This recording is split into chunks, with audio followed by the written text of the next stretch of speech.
J'espère sincèrement que vous avez pu retrouver cette autonomie. Mais sachez que l'autonomie de la Chambre, son indépendance, c'est les hommes qui l'animent, qui lui donnent ça. Ce n'est pas les textes, c'est les hommes.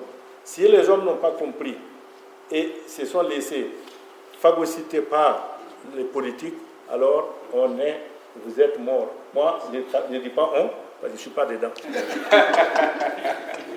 Et veillez tous, il faut tout faire pour que ça ne se produise pas. Et je suis même inquiet d'une chose.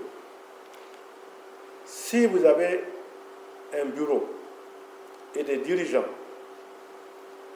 qui répondent directement des politiques, alors vous êtes foutus. S'ils ont des accointances même, et vous allez les voir, ça va se répercuter sur la Chambre. Direct tout de suite.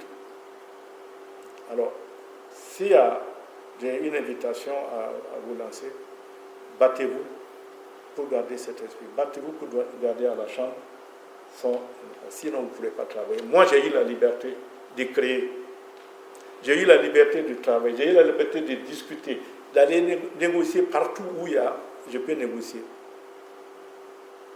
Il faut maintenir cette liberté-là au directeur général. Parce que c'est lui qui est le permanent de la Chambre, c'est lui qui est...